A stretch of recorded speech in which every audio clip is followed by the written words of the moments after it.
정혜림의 발칙한 뉴스.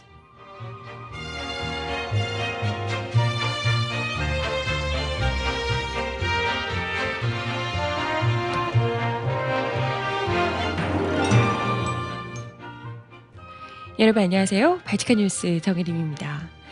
두 나라의 정부가요, 정반대의 행보로 눈길을 사로잡고 있습니다. 우선 독일의 앙겔라 메르켈 총리인데요. 그는 어제 현직 총리로서는 최초로 옛 나치 강제 수용소를 찾아서 희생자를 추모했다고 합니다.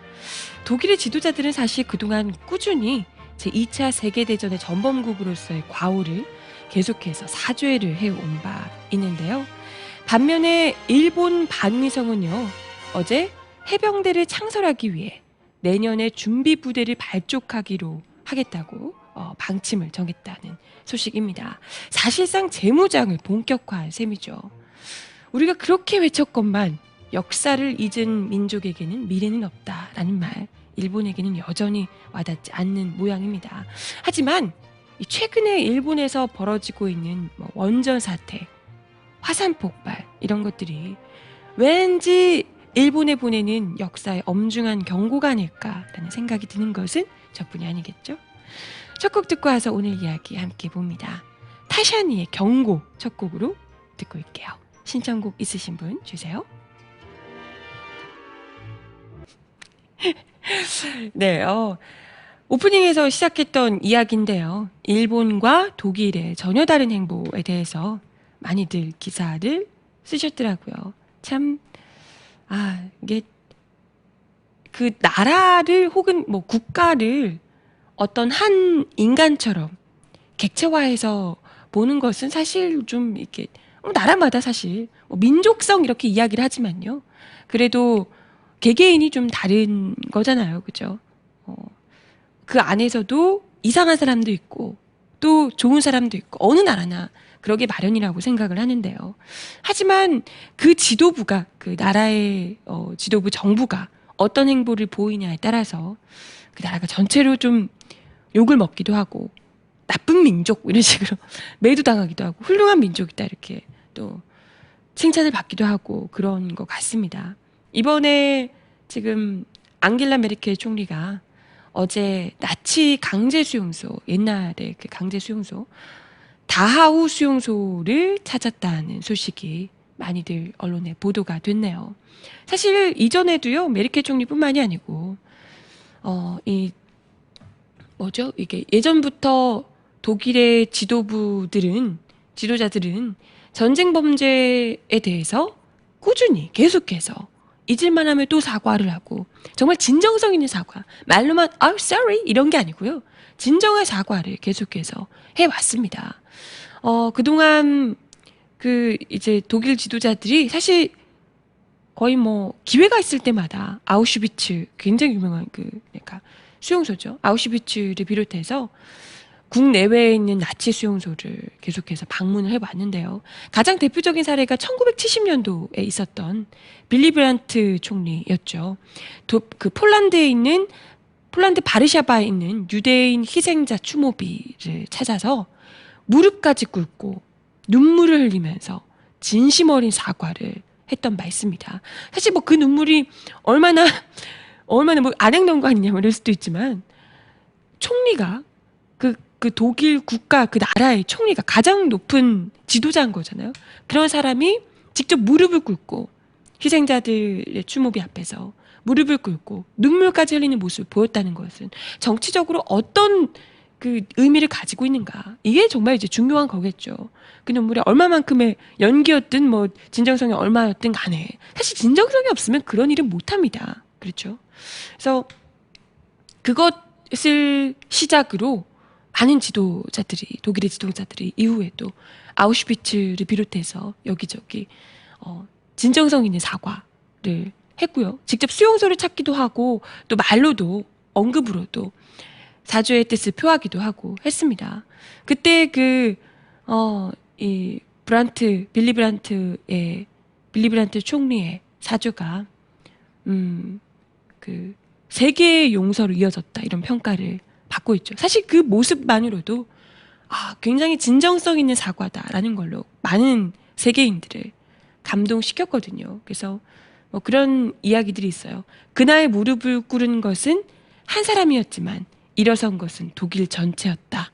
이런 이제 평가를 받고 있죠. 그만큼 지도자의 행보가 물론 독일에서도 나치를 찬양하는 이런 극우적인 그 젊은 층들도 있고요. 막 극우적인 세력들도 나치를 뭐 또 찬양하고 하는 세력들이 일부 있습니다. 하지만 지도자가 그에 대한 그에 대해서 이제 철저하게 우려하는 목소리를 표하고 지금 메르켈 총리 역시도요.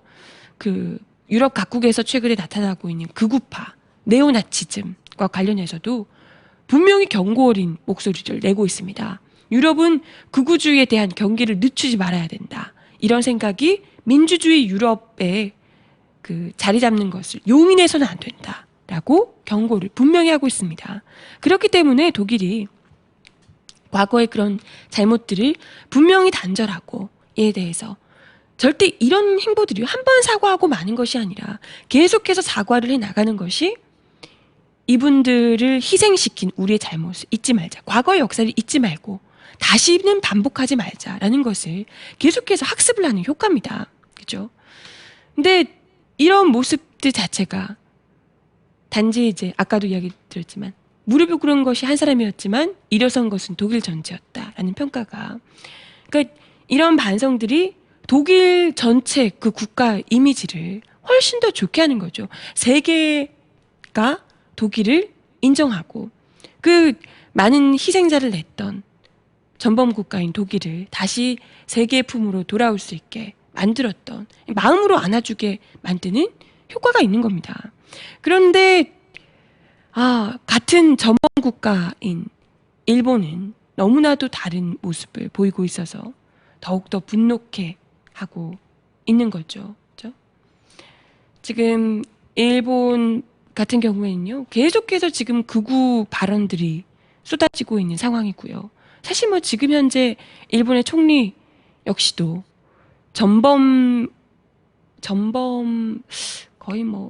그죠? 전범의 손자죠, 손자. 전범의 손자인 분이 총리직을 역임하고 있으면서 거기에 또 보다 더 극우적인 그때로 거의 돌아갈 것 같은 분위기를 풍기는 극우적인 발언들을 연일 쏟아내면서 이 영토 야역을 뽐내고 있죠. 언제 다시 지금 이게 뭐 전쟁을 해도 이상하지 않을 분위기를 지금 풍기고 있어요. 사실 뭐 북한이 어쩌네 저쩌네 하지만 사실 지금 전쟁 광적인 분위기를 보이고 있는 건 오히려 북한보다도 일본이 아닌가 이런 생각이 들 정도로 굉장히 위험한 지금 상황입니다. 일본 내에서 지금 뭐 이런저런 화산 폭발 크고 작은 화산 폭발도 계속 이어지고 있고 지진이며 이런 것들이 계속해서 그러니까 자연재해가 계속해서 일본 영토를 흔들고 있어요. 이런 것들이 계속되면 국민들 역시도 불안에 떨 수밖에 없고요. 이걸 잡기 위해서는 더 또 극우적인 발언들이 쏟아지는 게 또 방향이기도 합니다. 그럼 보통 그런 식으로 가게 되죠. 근데 그렇다 하더라도 일본 지도부가 최대한으로 우리가 아무리 극우적인 이런 그 내부에서 국민들 사이에서 독일도 뭐 이제 극우적인 그 청년들이 일어나고 있고 하는 부분이 있지만 그런 세력들을 최대한 억누르고 잠재우고 우리가 그쪽으로는 가서는 안 된다라는 집단 이성을 발휘를 해야 되는 거거든요. 일본에서 이성 있는 민족이라면. 하지만 점점 더 세지죠. 극우적인 발언들 뿐만이 아니라 아예 일본 방위성이 해병대를 창설하기 위해서 내년에 준비부대를 발족하기로 방침을 정했다는 얘기입니다. 해병대를 창설한다라는 건요. 이건 배를 타고 건너가서 다른 나라를 침공할 수 있다는 얘기입니다. 그렇죠? 지금 집단 자위권이 발동하고 이게 계속해서 지금 미국하고 같이 엮어가지고 전쟁 연습하고 지금 그러고 있는 거잖아요. 일본이. 미국이 이걸 또 그 돈 많은 일본이랍시고 묶어가지고 전범국가 아무런 과거사에 대한 반성조차도 없는 오히려 더 전쟁 한번 해보겠다고 눈에 불을 켜고 있는 일본에 대해서 다 이제 용인하고 등을 밀어주고 있는 미국도 미국이고요. 아무튼 일본이 그에 힘입어서 점점 더 거의 뭐 곧 있으면 곧 있으면 출동이라도 할 것처럼 당장에 지금 몸을 만들고 있다, 군을 키우고 있다, 이런 그 모습을 보여주고 있습니다. 일본이 패전 이후에 방위 정책의 근간으로 삼았던 전수 방위 원칙을 깨고요.